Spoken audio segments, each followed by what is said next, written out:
बिस्मिल्लाहिर्रहमानिर्रहीम, अस्सलाम वालेकुम। लाइव डॉक्टर शाहिद मसूद के साथ मैं हूं सुमेरा सलीम। नाज़रीन, पाकिस्तान तहरीक इंसाफ ने मुज़ाकरात ना होने की सूरत में सिविल नाफरमानी की तहरीक शुरू करने का इंदिया दे दिया है, जबकि मौलाना फजल रहमान साहब ने मदारिस बिल पर हुकूमत से मुज़ाकरात से इनकार कर दिया है। कहा है कि कोई भी तरमीम किसी सूरत कबूल नहीं करेंगे। दूसरी जानिब मखसूस नशिस्तों से मुतालिक इलेक्शन कमीशन का इजलास कल तलब कर लिया गया है। इसके अलावा भी दीगर मौज़ूआत पर आज हम गुफ्तगू करेंगे। स्टूडियो में हमारे साथ मौजूद है डॉक्टर शाहिद मसूद। अस्सलाम वालेकुम डॉक्टर। वालेकुम जी, आपको डॉक्टर साहब, पाकिस्तान तहरीक इंसाफ ने मुज़ाकरात ना होने की सूरत में सिविल नाफरमानी की तहरीक शुरू करने का इंदिया दे दिया है। देखें, ये तो अभी इसके ख़त-ओ-ख़ाल वाज़ेह नहीं है कि ये कैसे शुरू होगी, कब होगी और क्या उसका मुख्तलिफ बयानात आ रहे हैं। और ये मदारिस के हवाले से ये मामला काफ़ी संजीदा है, क्योंकि देखें, पाकिस्तान की ही हम बात कर सकते हैं। पाकिस्तान एक बड़ा मजमूई तौर पे बड़ा मुतदिल माशरा है, बड़ा इत्तेदाल पसंद, और इस्लाम वैसे भी जो है वो इंतहाई इत्तेदाल पसंद।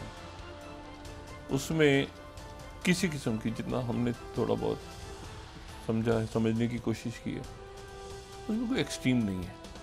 बड़ा इत्तेदाल के साथ इत्तेदाल, और उसमें इस इत्तेदाल को बरकरार रखने में जहाँ एक तरफ जदीदियत का बड़ा, यानी आपने मॉडर्नाइज भी होना है, वक्त के साथ साथ आपने आगे भी जाना है, और उसमें आपने, लेकिन मदारिस का जो किरदार है मदारिस का, और मदारिस को इस तरह से हमारे एक ख़ास लॉबी है।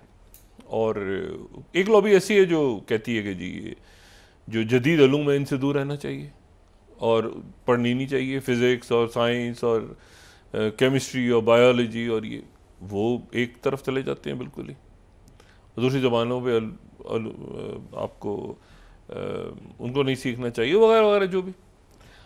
और दूसरी जो एक्सट्रीम वो कहती है मदारिस। अच्छा, अगर आप मदारिस में जाएं ना, देखिए, एक आध वाक़या तो आपको हर कुछ दिनों के बाद यूनिवर्सिटियों से भी मिलते हैं। बड़ी बड़ी यूनिवर्सिटियों में भी अगर कोई ख़राब काम हो रहा है तो हो रहा होता है, बेहतरीन काम हो रहे होते हैं, बेहतरीन काम हो रहे होते हैं।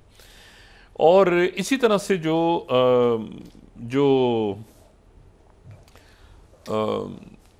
मदारिस हैं उनमें भी, लेकिन आप मदारिस में अगर जाएँ ना, जो यानी जो प्रॉपर जिन मदारिस को देखा जा रहा है, जो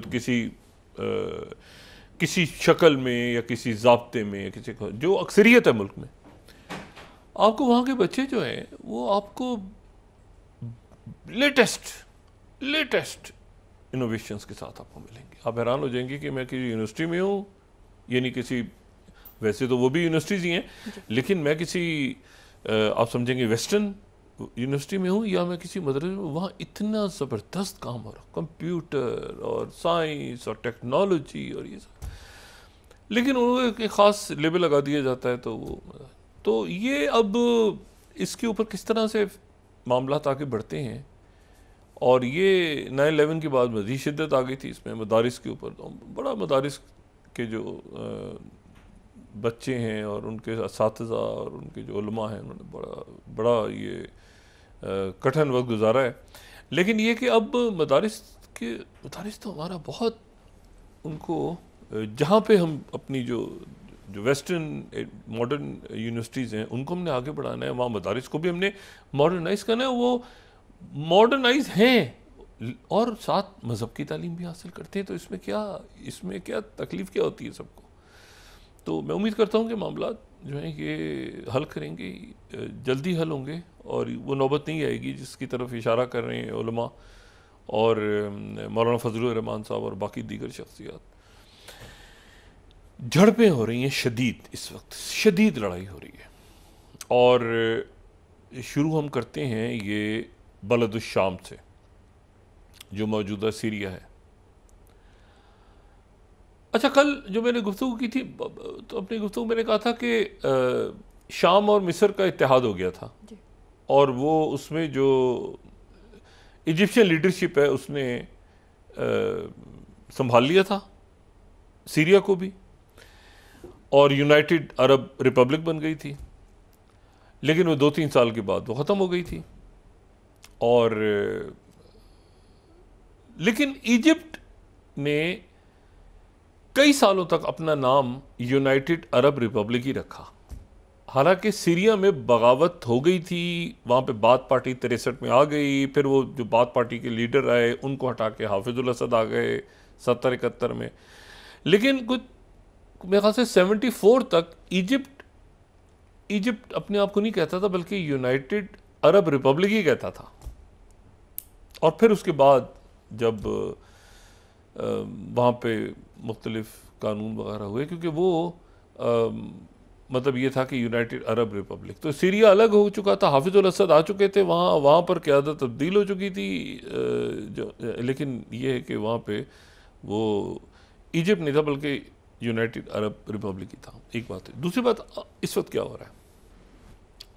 इस वक्त ये हो रहा है कि पहली बात तो ये है कि मोहम्मद बशीर,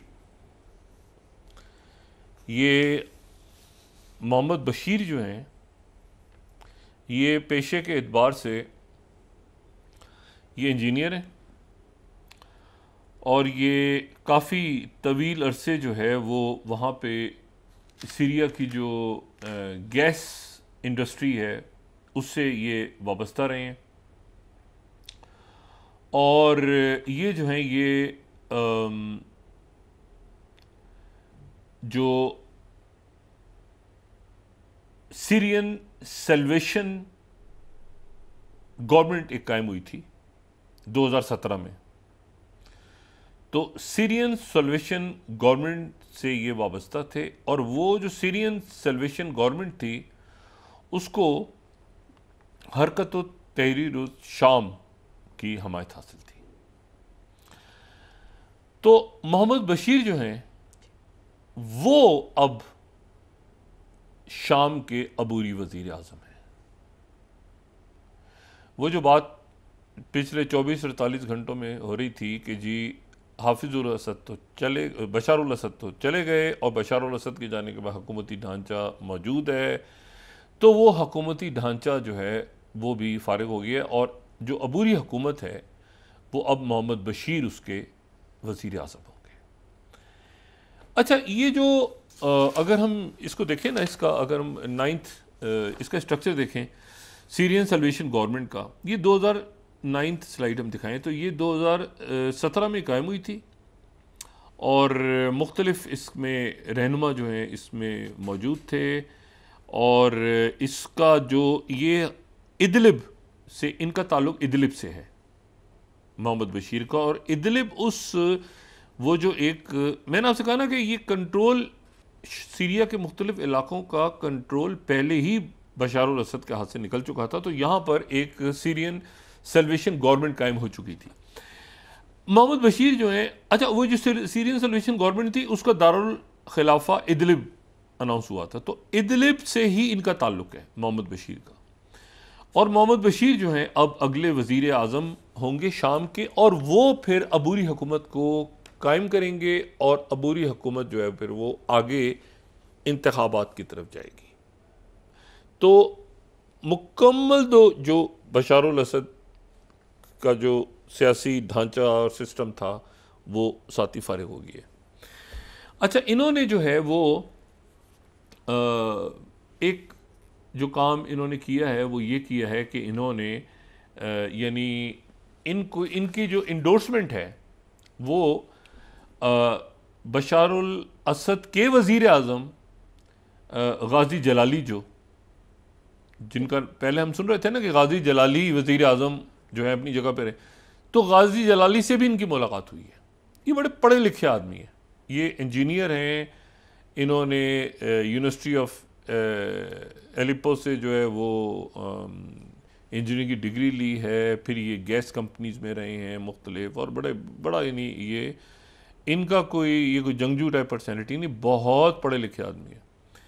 ये वहाँ के वज़ीर आज़म होंगे और इनकी जो है वो गाजी जलीली से भी मुलाकात हुई है और स्मूथ ट्रांजिशन जो है इनको हो जाएगा अब, ठीक है। तो गाजी जलीली जो हैं वो उन्होंने इस बात पे जो मेरी इतलात है वो ये है कि इत्तेफाक कर लिए कि वो इनको स्मूथ ट्रांजिशन इनको दे देंगे और फिर ये जो हैं ये आगे जाके हुकूमत साजी करेंगे। अच्छा, अब इसका जो सीरिया का जो नक्शा कल दिखाया था ना कि यहाँ पे इतने सुन्नी है, तो यहाँ पे ये हुकूमत है, तो ये हुकूमत है, तो इतने सारे ग्रुप्स हैं जो हम एक दो दिन से दिखा रहे थे। ये सीरियन सल्वेशन गवर्नमेंट जो है ये एक अलग से उस नक्शे में एक अलग जगह फिट होती है जाके। मतलब ये अगर आप देखें तो ये प्रॉपर वो जिस तरह से मुख्तलिफ तकसीम हम डिस्कस करते रहे काफ़ी दिनों से, उस तरह से वो तकसीम है नहीं। ये जैसे था ना हु कंट्रोल्स व्हाट, तो ये तो एक बिल्कुल इसमें तो अगर आप रेड एरिया देखें तो ये रेड एरिया पे तो बशारुल असद थे, रेड, ठीक है ना, सीरियन गवर्नमेंट फोर्सेस थी, वो तो गायब हो गई सारी, तो वो तो बिल्कुल ही गायब हो गए। वो कुर्दिश जो थे, वो इतना सारा इलाका कुर्दिश फोर्सेस, वो भी कहीं उनका भी अता पता नहीं। तो ये तो था। लेकिन अब जो रियलिटी है वो ये है कि इस तमाम इलाके में जो कि रेड है, जो कि सीरियन गवर्नमेंट फोर्सेस का भी, और वहाँ पे जहाँ पे सीरियन जो सल्वेशन गवर्नमेंट कायम हुई थी, तो ये सारा तकरीबन इलाका जो है वो अब उसका एक ही उसके सरबराह होंगे, और वो होंगे मोहम्मद बशीर। कोई प्रेसिडेंट नहीं और कुछ नहीं, मोहम्मद बशीर होंगे और वो आगे जाके इसको लेके चलेंगे। अच्छा, एक तो ये बात हुई। दूसरी जो बात इसमें अहम हुई वो ये हुई कि ये बशारुल असद जो हैं, इनका ये रशिया पहुंच गए और रशिया ने इनको इलामिया जारी नहीं किया, लेकिन उनके जो स्पोक्स पर्सन हैं उन्होंने ये कहा कि जो दिमित्री पेस्कोव हैं, उन्होंने कहा कि जी प्रेसिडेंट पुतिन ने ख़ुद इनको ज़ाती हैसियत बतौर सदर उन्होंने असाइलम दी है इनको, और अब इनके साथ इनके अहले खाना हैं, कितने लोग पहुँचे हैं उसकी डिटेल्स चूँकि मुख्तलिफ इतलात हैं, तो इसलिए वो जो है वो उसके ऊपर मैं कोई बात नहीं करना चाहता। लेकिन डेमास्कस एयरपोर्ट से इतवार की सुबह अर्ली मॉर्निंग आवर्स एक जहाज़ उड़ा, और उसको जो फ्लाइट ट्रैकर्स हैं, उन फ्लाइट ट्रैकर्स ने उस जहाज़ को फॉलो किया, और वो जहाज़ जो है वो जो कोस्टल एरिया है वो जहाज़ उस जहाज़ का फ्लाइट रेडार ने उस जहाज़ को देखा। तो ये जो जहाज़ है सीरियन एयरलाइंस का, ये जो है ये अगर आप इसका देखें तो ये फ्लाई कर रहा है और ये जा रहा है, और उसके बाद ये मगरबी इलाकों की तरफ, ये यानी मगरिब के जो कोस्टल एरियाज़ हैं उस तरफ ये जा रहा था, और वहाँ जाने के बाद ये गायब हो गया। अच्छा, गायब हो गया। आखिरी इसको देखा गया वो ये कि इसने एक यू टर्न लेने की कोशिश की है, यानी ये मेडिटेरियन की तरफ जा रहा था, यूँ समझ लें, यानी जिस तरफ जहाँ पे बेसिस हैं, रशियन बेसिस हैं, ठीक है ना, तातर्स की और लताकी और ये सारे वो जो कोस्टल साइड है, डेमास्कस से ये वहाँ जा रहा था। जाते जाते जो है अचानक ये हुआ कि इसने यू टर्न लिया और फिर ये गायब हो गया। जब ये गायब हो गया तो खबर ही आई कि वो प्लेन क्रैश हो गया, और प्लेन क्रैश हो गया, और फिर उसके बाद ये दूसरी इतलात आई लेट, उसके बाद एक घंटे के बाद, कि वो जहाज़ जो है वो सिर्फ 1600 से 1700 फीट, बहुत, यानी ज़मीन से थोड़ा सा, जहाज़ तो पर फ्लाई नहीं करता, बहुत नीची परवाज़ एक जहाज़ कर रहा है। लेकिन इतनी नीची परवाज़ तो हो नहीं सकती। तो फिर ये हुआ कि पता नहीं ये जहाज़ है क्या, वो एक मामला जो है वो अजीब सा हो गया कि जहाज़ टकरा गया है। फिर वो खबर विड्रॉ कर ली। पहले खबर आई थी ना जहाज़ क्रैश हो गया है, वो इसलिए कि वो जहाज़ इतना नीचे चला गया था। उसने जब यू टर्न लिया है तो यू टर्न लेने के बाद वो इतना नीचे ड्रॉप हुआ है कि वो बिल्कुल पहाड़ी इलाकों के दरमियान वो क्रॉस करता आखिरी दफ़ा वो नज़र आया, और उसके बाद वो गायब हो गया। और लेकिन ये कि चूँकि वो क्रैश नहीं हुआ, किसी उसका क्रैश की जगह रेडार ने नहीं कैच की, तो इसलिए ये हुआ कि वो खबर फिर गायब हो गई कि बशारुल असद किधर गए। इसी दौरान जो लताकिया का जो इलाका है, वहाँ पर रशियन जो एयरबेस है, इसी दौरान वहाँ से एक रशिया का मिलिट्री एयरक्राफ्ट उसने परवास की। अच्छा, अब उसके अंदर कौन है ये किसी को नहीं पता, लेकिन अब ये बात कही जा रही है कि वो जो रशियन एयरक्राफ्ट जिसने परवाज़ की थी, अच्छा इस पर रशिया भी चुप है, इसके ऊपर कोई कहीं कोई बात नहीं कर रहा, लेकिन ये वो बात है जो हो रही है, मतलब चैटिंग में हो रही है, आप समझ लें, टेलीग्राम्स पे या बाकी जगहों पे डिस्कस हो रही है। ये पूरा जो इलाका है ना, या ट्विटर विटर ज़्यादा इस्तेमाल नहीं करते लोग, टेलीग्राम पे ज़्यादा होते हैं, और वो भी अरबी में या फ्रेंच में आगे पीछे, तो वो उसको थोड़ा सा मतलब है कि अगर आपको ख़बर लेनी हो कि उन पे क्या है, तो फिर आपको किसी वहाँ के किसी मीडिया से कि भाई क्या इतला आ रही है, आप ज़रा इसको ट्रांसलेट करके बताएं। तो उनका ये कहना है कि जी गालिब इम्कान ये है कि वहाँ से रशियन एयरक्राफ्ट जो है वो जो फ्लाई किया था उसमें बशार अल असद थे और वो लैंड कर गया था मॉस्को, और इस दौरान ये जो था ये एक डिसेप्शन था कि ये जहाज़ घूम रहा है और क्रैश हो गया, और ये ख़बर भी फिर वहीं से शायद खुद ही दी गई ताकि क्रैश हो गया, और सबसे पहले इसको फिर कई दुनिया के अखबारों ने और इसराइल ने और इधर उधर शोर मचा के वो जश्न मनाना सबने शुरू कर दिया कि प्लेन क्रैश हो गया। तो वो लैंड हो गए और वो वहाँ पे उनको असाइलम उनको दे दी गई। नुक्ता वाइज बात करते हैं ना, तो बशार अल असद वहाँ पे पहुँच गए, और ये जो है ये नए वज़ीर आज़म जो है वो आ गए, और वो जो है अब वो तमाम मामलात को आगे वो लेके चलेंगे, दुनिया उनसे बात करेगी। अच्छा, साथ ही जो दो तंजीमों की तरफ से बशार अल असद के जाने की का खैर मकदम किया गया है, और नई जो वहाँ पे केयर टेकर जो वज़ीर आज़म आए हैं उनको मुबारकबाद दी गई है। अभी तो मुबारकबाद खैर किसी ने भी नहीं दी, लेकिन दो तंजीमों की तरफ से बशार अल असद को के हटने पे एक तरह से जश्न मनाया गया और मुबारकबाद दी गई शाम के जो अवाम है उनको। एक तंजीम है हमास, जिसका मैंने कल आपको बताया था कि हमास जो है उनकी क़यादत को बशार अल असद ने मुल्क छोड़ने का कहा था, और अगर वो कतर उनको अपने यहाँ जगह ना देता तो बड़ा मसला खड़ा हो जाता, और कतर ही अब भी मुज़ाकरात की तरफ मैं आता हूँ भी थोड़ी देर में, लेकिन उनकी क़यादत पर कतर आ गई थी। इसमें खालिद मिशाल बहुत दुखी थे ज़ाती तौर पे, और इस्माइल हानिया भी दुखी थे। ये सब को अफसोस था कि ये ऐसा उनके साथ हुआ है।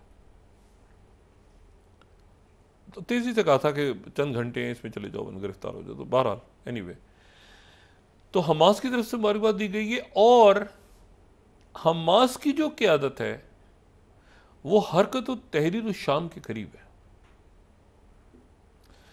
और एक दूसरी फ़लस्तीनी जमात की तरफ से मुबारकबाद दी गई है हरकत तहरीर शाम को, और उसका नाम है इस्लामी जिहाद। फ़लस्तीन गज़ा में जो दो तंजीमें इस वक्त लड़ रही हैं, एक तंजीम है हमास जिनके पास कुछ यरमाली हैं, और दूसरी इस्लामी जिहाद है। दोनों की जानिब से बशार अल असद के जाने का खैर मकदम करके और शाम को, और ये मैं आपको मतलब अपनी मतलब ये मैं आपको बता रहा हूँ कि हरकत व तहरीर शाम और हमास और इस्लामी जिहाद आपस में कुर्बत रखते हैं। अच्छा, अब इसमें एक बात है, दूसरी बात यह है कि इसराइल ने स्ट्राइक्स की हैं दमिश्क के करीबी इलाकों में, और उन्होंने कहा है कि यहाँ पे जो स्ट्रेटेजिक वेपन्स थे, डिपोज, हमें ख़तरा ये था कि ये कहीं किसी इंतहा पसंद के हाथ ना लग जाएं, केमिकल वेपन्स और रॉकेट्स, और ये हम उनको तबाह करने के लिए उन्होंने काफ़ी बॉम्बिंग की है, जिसको अब हरकत व तहरीर शाम की तरफ से कहा गया है कि ये रुक जाएं, क्योंकि अमेरिका ने भी स्ट्राइक्स की हैं, बाकियों ने भी, कि ये एकदम से ये ऐसा ना हो कि मुख्तलिफ मतलब उधर अमेरिकन बेसिस पे अटैक हो जाए, उधर यहाँ ये हो जाए, यहाँ ये हो जाए। तो सब ने फौरी तौर पे, होता है ना कि मुल्क में क्योस है, पॉलिटिकल वैक्यूम हो गया टोटल। बशार अल असद साहब अपना मतलब कुछ बात भी नहीं की, अपने अवाम से खिताब भी नहीं किया, वो निकल गए, बस कुछ भी नहीं किया उन्होंने। और इनकी जो बेगम साहिबा हैं ये मतलब बरतानवी शहरी, और इन्होंने बहुत मिसयूज़ किया पावर इनकी, क्योंकि वो सैंक्शंस भी लग गई। तो इनकी वाइफ, चूँकि मैंने बताया था ये वहाँ पे ऑप्थेल्मोलॉजिस्ट थे, तो ये इनकी वाइफ चूँकि दोहरी शहरी रखती थी, तो उन्होंने बहुत, फिर सैंक्शंस के बावजूद जो है ना, जब सैंक्शंस लगी सीरिया पे, तो इनकी वाइफ के थ्रू सारा पैसा आगे पीछे, वो बहुत, इनकी फैमिली, मैंने पहले भी कहा था कि कोई अच्छे अल्फाज में इनको याद नहीं करेगा। जेल तो वहाँ पे तोड़े जा रहे हैं, अब उसमें से पता नहीं कितने, अक्सर ये सियासी कैदियों की है, क्योंकि बाकी तो और कोई ऐसे लोग थे नहीं। और तो इनके महल में भी लूट मार हो रही है, जो पहले भी मनाजिर हमने देखे हैं, लेकिन ये मनाजिर आगे जाके क्या शाम के लिए खुशहाली लाएंगे या ये एक क्यास की तरफ चला जाएगा शाम, ये अभी हमने देखना है।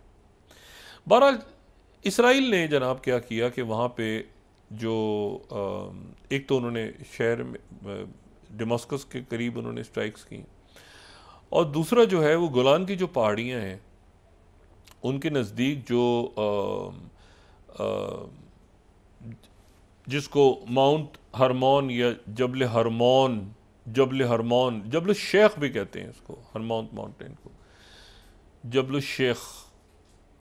और ये जो है ये पहाड़ी सिलसिला है, गोलान की पहाड़ियाँ, ये गोलान की पहाड़ियों से कुछ दूर एक, मतलब एक ऊंचाई के ऊपर जो है ये जबल शेख या जो जबल हरमोन है, जिसको माउंट हरमोन कहते हैं।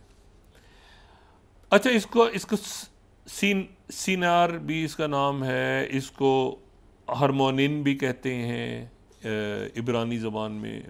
हज़ारों साल पुरानी तारीख़ है, तो इस पहाड़ी सिलसिले का भी एक रोल है। और इसको अहदनामा कदीम में भी इसका ज़िक्र है, इन पहाड़ियों का, और गोलान की पहाड़ियों का ज़िक्र नहीं है। ये जो जबल हरमोन है, जिस पे कब्ज़ा किया इसराइल ने आके, इसका ज़िक्र है, माउंट हरमोन का।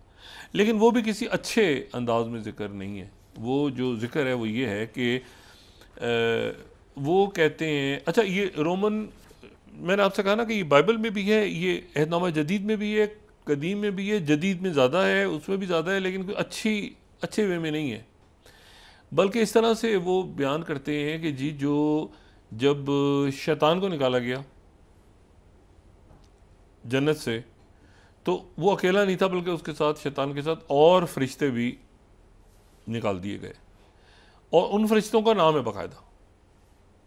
ठीक है, मैं उस डिटेल में नहीं जाना चाह रहा, लेकिन उनका जो अगर आप बाइबल को या आप तौरा के जो उनके जो उलमा हैं उनसे पूछें तो उन फरिश्तों के बाकायदा नाम है, और वो फॉलन एंजल्स कहलाते हैं। तो वो ही कहा जाता है कि इस पहाड़ी के ऊपर वो आके, फॉरेन एंजल्स जो हैं इस पहाड़ी के ऊपर गिर गए थे आके। ठीक है, अच्छा, इस्लाम में इस तरह के कोई फॉलन एंजल्स का जिक्र कहीं नहीं है। इब्लीस है, और ये हारूत और मारूत, और वो भी अलग है उनका किस्सा। ऐसा कुछ नहीं है कि पहाड़ी के ऊपर आके बहुत सारे फरिश्ते जो हैं वो जन्नत से यहाँ गिरे थे आके। तो ये अगर हम देखें सिनागोग, अगर हम इसमें ये फॉलन एंजल्स का बाकायदा नाम है, और ये यहाँ पे जंग हुई, लड़ाइयाँ हुई, मॉरम्स थे, फिर नाम था, तो ये फॉलन एंजल्स कहलाते हैं ये। लेकिन ये मैंने आपसे कहा ना, इस पहाड़ी का कोई मुकद्दर, ये ऐसी है कि यहाँ पर, यानी माउंट जो है, ये माउंट हरमोन जो है, ये आप समझें कि ये कहते हैं ना कुछ इलाका है, बुरा इलाका है, यहाँ से निकलो, ये इस किस्म का इलाका है ये, ज्यूस के लिए भी और क्रिश्चियंस के लिए भी। और इसको यानी किसी अच्छे पैराए में किसी ने भी याद नहीं किया। क्रिश्चियनिटी में अगर हम देखें तो ये मैं सेकंड स्लाइड, पहली तो मैंने सेकंड में कोट कर देता हूँ, जिसने देखना हो तो उनको देख ले कि which angels and fallen angels are named in Bible. तो बाइबल में इनका नाम है, ये माउंट हरमोन पे गिरे थे आके। माउंट हरमोन जो है, ये आप समझें कि ये जो गोलान की पहाड़ी हैं उनसे थोड़ी सी दूर है, थोड़ा सा दूर है।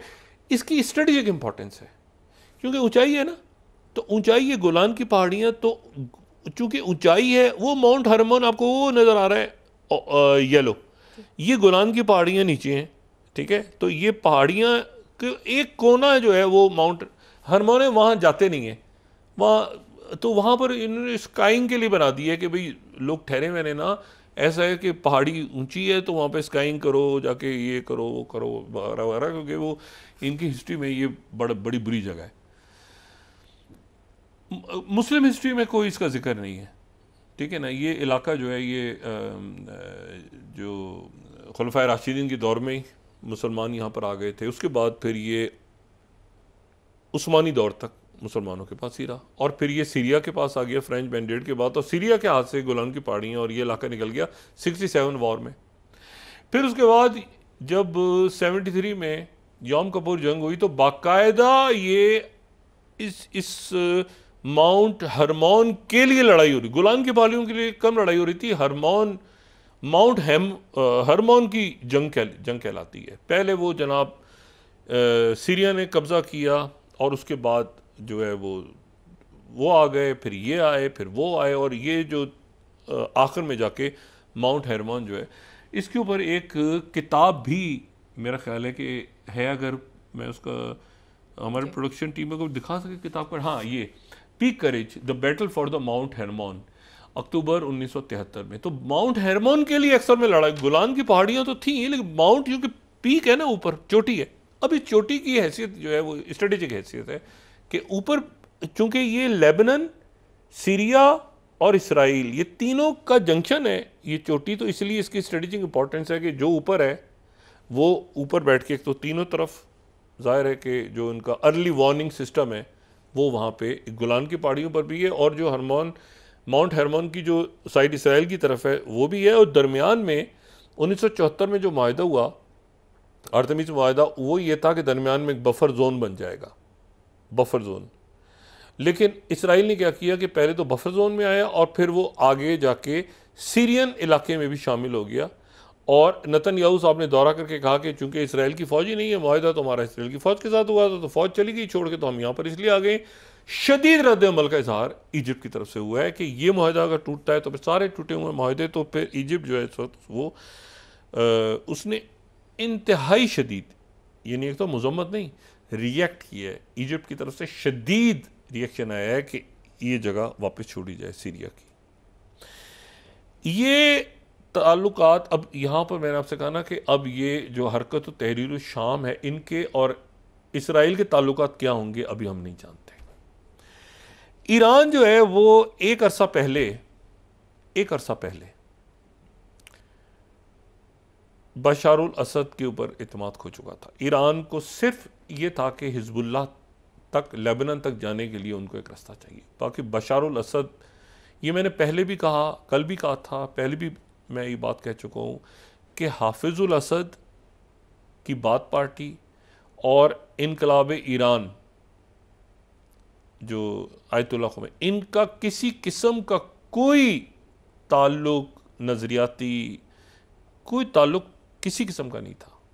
शाह ईरान के साथ तो हाफिजुल असद का बन सकता था, शाह ईरान का जो ईरान था उसका तो बन सकता था हाफिजुल असद के साथ, लेकिन इस ईरान इनकलाब के बाद नहीं बना। लेकिन बहरहाल ये होता है कि स्ट्रेटेजिकली आपको कई दफ़ा होता है कि आप ठीक है, आप कहते हैं, लेकिन ऐसा नहीं कि हाफिजुल असद जो है वो आके आयतुल्लाह ख़ुमैनी के साथ बैठे हुए हैं, या आयतुल्लाह ख़ुमैनी जो है वो हाफिजुल असद के साथ बैठे, ऐसा नहीं। दूसरा जो है मामला वो ये है कि तो फिर इसीलिए मूसा सदर, क्योंकि सीरिया की इंपॉर्टेंस बढ़ गई थी, हरकतुल अमल के थे मूसा सदर जो है, इमाम मूसा सदर, वो तो हरकतुल अमल के थे। वो हिजबुल्लाह तो बाद में बनी, तो हरकतुल अमल, उनको तो अगवा हो गए थे और लीबिया पता नहीं चला। तो वो जो है उनका फतवा था, जो फतवा बाद में मिला ही नहीं, मतलब उसके ऊपर आके अलावाइज को लेकर आना है, नहीं लेकर आना, मतलब एक कन्फ्यूजन सारा। एनीवे, बहरहाल अब सूरत हाल ये है कि ईरान इनके ऊपर फेथ ख़त्म कर चुका था। ईरान का राब्ता हो गया है वहाँ पर नए वज़ीर आज़म से, मोहम्मद बशीर से ईरान का राब्ता हो गया। अरब ममालिक का भी हो गया है, चाइना का भी हो गया है, और रशिया का भी हो गया है, और टर्की का भी हो गया। अब वक्फा लें, फिर उसके बाद बात करते हैं। मेरा कहना है कि ईरान भी इसके ऊपर इत्मीनान खो चुका था बशर असद। तो उनके जो वज़ीर ख़ारिजा गए ना, उस वक्त ये था कि फ़ौज भेजेंगे हमायत के लिए, उनकी फ़ौज नहीं गई, उन्होंने कुछ भी नहीं किया, कोई एक बयान नहीं आया ईरान के वज़ीर आज़म का या उनके सदर का या किसी का, प्यूटिन का भी बयान भी नहीं, नाम ही नहीं किसी ने लिया, बशर अल असद को बना दे दी। तो अब लेकिन अब क्या होगा? क्या शाम एक जगह रहेगा, एक शक्ल में रहेगा? देखें, मैं वक्त में जाने से पहले 4 बगावतें हुई ना 2011 के बाद, 4 हुकूमतें गिरी। एक गिरी, ये ट्यूनिस से शुरू हुआ तो ज़ैनुल आबदीन की हुकूमत गिरी, फिर उसके बाद सीरिया की गिरी, उसके बाद इजिप्ट की गिरी। इन दोनों जगहों पे तो मजबूत, पहले से ज़्यादा मजबूत हुकूमतें कायम हो गई और ज़्यादा सख्त कवानीन के साथ आ गई। और दूसरे 2 मुल्क, यानी 4 अरब मुल्क थे ना, तो 2 में तो वापसी हो गई मजबूत हुकूमतों की, ठीक है। लेकिन 2 मुल्क ऐसे थे जो खाना जंगी का शिकार हो गए, एक लिबिया और एक यमन। तो ये 2-2 से बराबर था कि खाना जंगी या एक मजबूत हुकूमत जो कि इजिप्ट और ट्यूनिस में मौजूद है, लेकिन लिबिया और यमन जो है वो गए। अब शाम को देखना है कि क्या शाम 2011 के बाद जो सिलसिला शुरू हुआ था उसमें शाम इंटैक्ट रहता है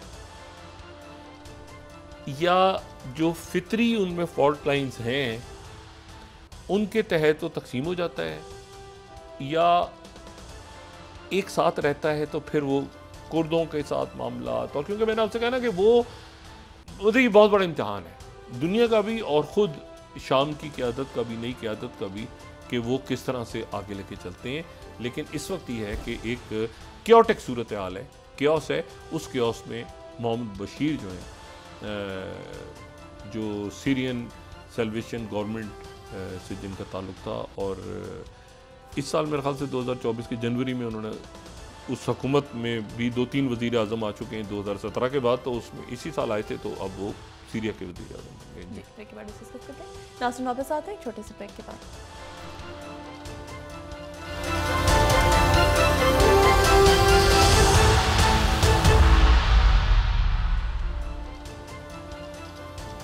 वेलकम बैक नाज़रीन। डॉक्टर साहब, क्या हुकूमत के मौलाना फजल रहमान साहब से मुज़ाकरात कामयाब हो जाएंगे? ये पूरे मुल्क का मसला है। बाज़ इश्यूज ऐसे हैं जो कि मतलब ये मदारिस का एक मामला चलते ही चले जा रहे हैं। भाई आप उनको किसी जगह पे, हमारे बच्चे हैं, उनको अगर कहीं पर कोई मसला है तो उसको रिजॉल्व करके और आगे बढ़ें। ये तो कोई इशू नहीं होता। कभी स्कूलों के मामले अटक जाते हैं, कभी वो इंटरनेट का ही अटक जाता है, कभी कुछ हो जाता है, कभी एक दिन कुछ हो जाता है। तो ये तो मसला हल हुआ था, शायद वो दोबारा खड़ा हो गया। तो उम्मीद करते हैं ये ख़त्म हो जाएगा। डोनाल्ड ट्रंप साहब ने 3-4 बातें बड़ी इंटरेस्टिंग की। मतलब उन्होंने अपनी तरफ से जो है ना, अपनी तरफ से आप समझे 3-4 वो होते हैं ना हाइपरसोनिक मिसाइल दाग दिए हैं ट्रंप साहब ने। ये पेरिस का दौरा उनका जो था वो कुछ ऐसा है कि उसमें अभी तक लोगों का ध्यान सारा शाम की तरफ है, तो लोगों ने ये ट्रंप ने कहा किया है वो भूल गए लोग। ट्रंप ने 3-4 हाइपरसोनिक, सुपरसोनिक या मैं कोई और उसके वॉरहेड्स भी लगे हुए थे शायद, वो 3-4 उन्होंने पटाखे एक साथ चला दिए। एक तो पटाखा उन्होंने ये चलाया है कि NBC को उन्होंने इंटरव्यू दिया है, और NBC को उन्होंने इंटरव्यू देते हुए कहा है कि वो ये 35 स्लाइड में कोट करो, NBC को इंटरव्यू दिए तो उन्हीं को वो कहते हैं कि बर्थ राइट सिटीजनशिप अमेरिका में वो ख़त्म करने जा रहे हैं। ये इंडिया, पाकिस्तान, पूरी दुनिया में रहने वाले लोगों के लिए ये एक बड़ी इंपॉर्टेंट इत्तला है कि बर्थ राइट सिटीजनशिप वो ख़त्म करने जा रहे हैं। अच्छा, और ये खुद अमेरिका में रहने वालों के लिए इसका ये बर्थ राइट सिटीजन की 14वीं तरमीम का एक हिस्सा है, उसे वो ख़त्म करने जा रहे हैं। इसका मतलब जो बहुत बड़ी तादाद में हज़ारों या लाखों लोगों को उन्होंने इलीगल इमिग्रेंट्स को निकालना था, अब उसमें बर्थ राइट सिटीजनशिप जिनके पास थी उनको भी निकाल रहे हैं। इसका मतलब ये है कि अगर कोई बच्चा अमेरिका में पैदा हुआ, उसके वालिदैन का जो भी स्टेटस था, लेकिन वो अमेरिका में अगर पैदा हुआ है तो वो अमेरिकन सिटीजन था। हो सकता है बाद में उसके वालिदैन को अमेरिकन सिटीजनशिप मिल गई हो सबको, लेकिन पैदाइश के वक्त अगर उसके पेरेंट्स के पास अमेरिकन सिटीजनशिप नहीं थी और वो अमेरिका में पैदा हुआ तो वो अमेरिकन सिटीजनशिप उसको मिल जाती थी। वो ख़त्म हो रही है। दूसरा इसका हिस्सा यह है कि अगर वालिद या वालदा में से कोई एक अमरीकी शहरी होता था तो बच्चा अमरीकी शहरी कहलाता था। यानी किसी ने होता है ना कि अमेरिकन वाइफ है तो जी बच्चा हो जाए वो अमेरिकन होगा, या फादर अमेरिकन है और वाइफ उनकी किसी और, तो बर्थ राइट सिटीजनशिप एक बहुत इम्पोर्टेंट, उसके नतीजे में पता नहीं कितने लोगों ने, और क्या ये हो भी सकता है कि नहीं, उन्होंने जनाब एनबीसी को कह दिया कि बर्थ राइट सिटीजनशिप आते ही 20 तारीख को जो चंद बड़े बड़े मैंने काम करने हैं उनमें से ये है कि birth right citizen, sky news ये पूरी दुनिया के लिए जो है ना 36 लाइक वो स्टूडेंट बर्थ राइट सिटीजनशिप, ये बहुत अजीब बात है, ये बहुत अजीब, इसके नतीजे अभी तो ये था इलीगल, नहीं बर्थ राइट सिटीजनशिप ही खत्म कर दो भाई। एक आदमी अमेरिकन है, उसकी वाइफ जमीका से है, इन पाकिस्तान से, इंडिया से है, रशिया ने, कोई भी बच्चे पैदा हुए आगे, ये बच्चा पैदा हो गया, वो माँ बाप ने उस वक्त सिटीजनशिप नहीं थी उनके पास, वो बाद में उनको मिली, तो वो एक अजीब सा एक नया फड्डा इन्होंने ट्रम्प साहब ने खड़ा कर दिया। दूसरी जो इन्होंने बात की है जो नज़रअंदाज हो गई है सारे के सारे, ये मीडिया में जो कुछ हो रहा है इस वक्त, सारी दुनिया की नज़रें हैं सीरिया पे। दूसरे इन्होंने बात की 29th स्लाइड पे कोट कर रहा हूँ, इन्होंने कहा है एक एनबीसी को दिए, एक एबीसी को 2-3 इंटरव्यू बैक टू बैक दिए हैं, और हर इंटरव्यू में एक पूरा मैंने कहा ना एक हाइपरसोनिक या सुपरसोनिक मिसाइल दागा है, ये इंटरकॉन्टिनेंटल बैलिस्टिक मिसाइल दाग दी है। LA times 29 slide, immediate cease fire in Ukraine, फौरी तौर पे, और ये है कि नेटो से अमेरिका निकल सकता है, नेटो से अमेरिका निकल सकता है। अब जनाब यूरोप सोच रहा है कि 1 मिनट ठहर जाएं, ये प्रेसिडेंट मैक्रोन और बाकी, अभी मैंने आपसे कहा ना इसकी धमक, अभी ये जो मैं खबर आपको बता रहा हूं ना, इसकी धमक अभी नहीं गई है कहीं पर भी, ये अभी इंटरव्यू हुआ है, ये अभी ऑन एयर हुआ है थोड़ी देर पहले, और इसका ये इतना बड़ा, ये इतने एक टेक्टोनिक प्लेट से कहते हैं हिली है। AP Associated Press 28th, Trump calls for immediate ceasefire in Ukraine and says a US withdrawal from NATO is possible. 28th slide. ओ भाई 1 मिनट जरा, यूक्रेन की जंग खत्म करो और नेटो से अमेरिका का हमारी इशू नहीं है यूरोप को पालना, यानी वही बात है ना कि हम हट सकते हैं यूरोप जाने और रशिया जाने, और हमारा क्या ताल्लुक है हमारा, अगर हम आएंगे तो पैसे हम दें और सारे, और ये एक नया रौला, ठीक है। अच्छा अब अच्छा रशिया ने, मैं उसको ज़रा सीरिया वाली बात करूं, रशिया ने उनसे बात की है, हरकत तहरीर शाम ने कहा है कि आपकी जो बेसिस हैं उसकी उनकी निगरानी हमारे लोग यहाँ पे कर रहे हैं, तो आप बेफिक्र हो जाएं अपनी रशियन बेसिस के हवाले से, तो ये बात बड़ी इंपॉर्टेंट है। अच्छा, और अब इंक्लूसिव गवर्नमेंट की बात की टर्की ने और अरब ममालिक ने भी। इंक्लूसिव गवर्नमेंट कैसे बनेगी? इंक्लूसिव गवर्नमेंट यहाँ नहीं बन सकी, अफगानिस्तान में भी तो बात हो रही थी ना, इंक्लूसिव गवर्नमेंट बनेगी, उसमें जनाब ये भी होंगे तो वो भी होंगे तो ऐसे भी होंगे, तो आखिर में सब के सब दबरदूर हो गए थे। तो ये हो गया कि वो भी इंक्लूसिव गवर्नमेंट बनाने की बात, इंक्लूसिव गवर्नमेंट इन हालात में इंक्लूसिव गवर्नमेंट बनेगी, एक दाइश का ले आओ, एक कुर्द ले आओ, एक इधर का ले आओ, तो सारे बैठ जाए मेज पे। बहरहाल तो वहाँ ये सूरत। दूसरा वो उधर का क्योस नहीं ख़त्म हो रहा, जनूबी कोरिया का, जनूबी कोरिया का क्योस ख़त्म नहीं हो रहा। उनके सदर बच गए, सदर यून जो है वो तो बच गए, उनका मुआवजा नहीं हो सका, लेकिन उनका मुल्क छोड़ने पे पाबंदी आयत है। वो हैं सदर, मुल्क से बाहर नहीं जा सकते, ECL पे नाम है क्योंकि उनसे तहकीकात हो रही हैं। उनके चीफ प्रोसिक्यूटर ने कहा है कि हैं तो सदर, लेकिन ये जो है ये इन पे गद्दारी और ताकत के नाजायज इस्तेमाल का मुकदमा चल रहा है और तहकीकात हो रही हैं, और चूंकि इनके वजीर दिफा और बाकी लोगों को, तो ये अभी तो सदर हैं, मुल्क नहीं छोड़ सकते। ये नहीं कि दौरा का शुरू कर दें अमेरिका का, जापान का, चाइना का, इधर का उधर का, ये रहेंगे इधर ही, मुल्क के अंदर ही बैठे रहेंगे और वे सदर होंगे। तो एक नया पोलिटिकल क्योस है कि भाई सदर है मुल्क का, ना उसने इस्तीफा दिया ना इम्पीच हुआ, मुल्क क्यों नहीं छोड़ सकता। ये रॉयटर्स 25th, ये मैंने आपसे कहा ना कि सीरिया के चक्कर में ये हम तो सारे मामलात को, ये बहुत बड़ी खबर है कि ये जो 25th राइटर्स को कोट कर रहा हूँ कि south Korea president ban from foreign service, यानी फॉरेन ट्रैवल नहीं कर सकते। वो भाई वो प्रेसिडेंट हैं, वो क्यों नहीं कर सकते? नहीं कर सकते। वो बहरान गहरा होता जा रहा है। अच्छा, अच्छा, ये फाइनेंशियल टाइम्स की रिपोर्ट जो है ना, ये मैं कोट कर दूं, ये ईरान के हवाले से जो है ना, ईरान लॉस्ट फेथ की 23rd स्लाइड कोट कर दूं, ये भी पढ़ लें। और ये है, ये बात सही है और इसीलिए उन्होंने रब्ता की है। अब उनका नया जो सेटअप है उनसे बातचीत हो रही है और ये सारा हो रहा है। अच्छा 12, लेकिन मैं आपको सिर्फ ये बताऊं कि इसमें जो इम्पॉर्टेंट बात है वो ये है कि तेज़ी के साथ इतनी तेज़ी फुर्ती जो है वो आज तक नेतन्याहू में नहीं आई जितनी इस वक्त आई हुई है कि ट्रंप का उसने किसी वक्त ट्रंप ने जैसे कर नेटो निकल जाए, ये बर्थ राइट सिटीजनशिप भी ख़त्म, ये भी ख़त्म, वो भी ख़त्म। अच्छा, अब जनाब वो लिस्टों का तेज़ी के साथ, हमास ने अपनी लिस्ट पहले दी हुई थी और इसराइल ने अपनी लिस्टें दे दी हैं, उसमें 4 अमेरिकन हैं, मिस्र को लिस्टें हैंड ओवर हुई हैं। और तेज़ी के साथ, इससे पहले कि नेतन्याहू का ये है कि इससे पहले कि कोई एक बयान भी देखेंगे, उसने कहा था कि ये 20 तारीख तक मुझे सीज़ फायर चाहिए।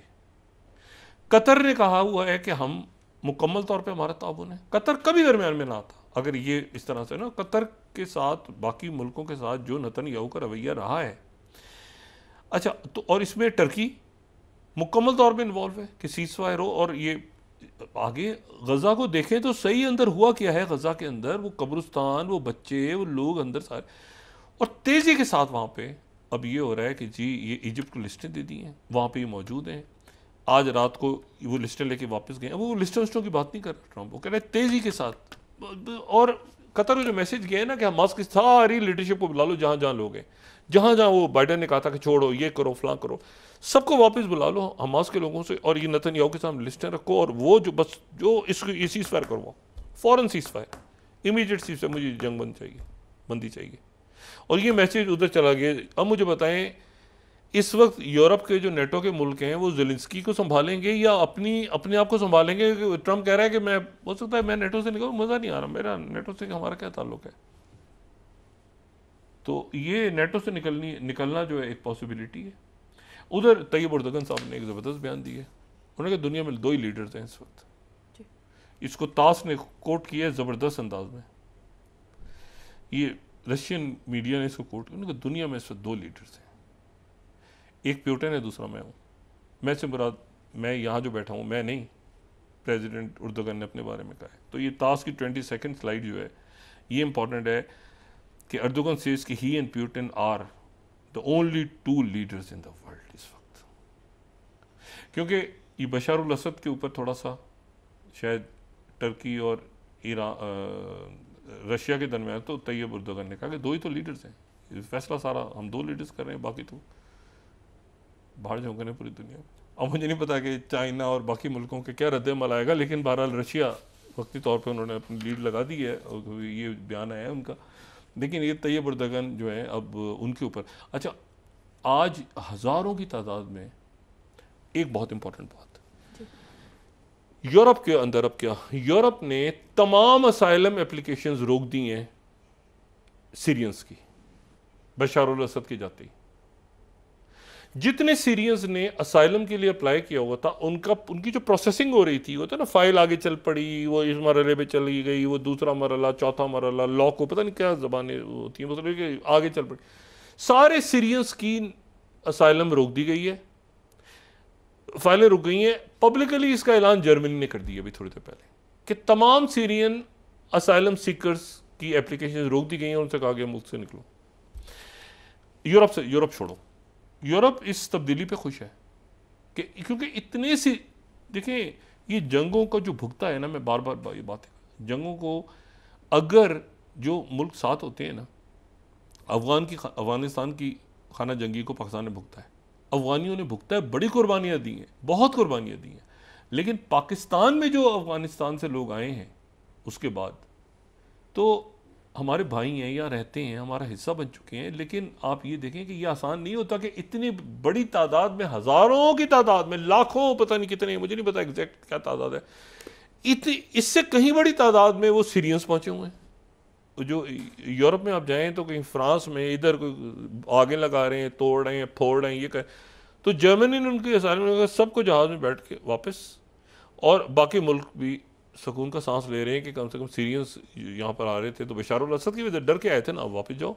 और वहाँ पर वो दाइश वाइश भी नहीं है। अब तो ये हरकत तो तहरीर शाम है, ये तो बड़े अच्छे लोग हैं, ये तो क्रिश्चियंस की इनकी उनकी सबकी बड़ी इज्जत करते हैं, जाओ जाके अपने मुल्क में अपना काम करो। तो ये जो है ये, और उधर से वो ट्रम्प कह रहा है कि ये बर्थ राइट सिटीजन ख़त्म हो रही है। तो अब देखें, काफ़ी नहीं हो गई आज बड़ी खबर उधर से वो बर्थ राइट, ये जो बर्थ राइट सिटीजनशिप ख़त्म होने का कहा है ना ट्रम्प ने, ये मुझे नहीं पता कि ये कैसे, इसका कहाँ तक असर जाएगा, क्योंकि ये तो ये छोटे बच्चों पे नहीं, बड़े लोगों पे भी अप्लाई होगी ना। ब्रिटिश सिटीजन है, क्यों भाई हमारी वालदा सिटीजन थी, वो अच्छा वो सिटीजन थी, अच्छा या उसका ग्रीन कार्ड था उनके पास, या पेरेंट्स में से एक था, लेकिन ये एक नया पेंडोरा बॉक्स अमेरिका में खुल गया। जी बहुत शुक्रिया डॉक्टर साहब। नाज़रीन के साथ आज का प्रोग्राम अपने इख्तिताम को पहुंचा। मुझे सुमेरा सलीम को इजाज़त दीजिए। अल्लाह ने के बाद अपने दोस्तों रिश्तेदारों गुरदनवाह के लोगों का सब ख्याल रखिएगा। अल्लाह हाफ़िज़।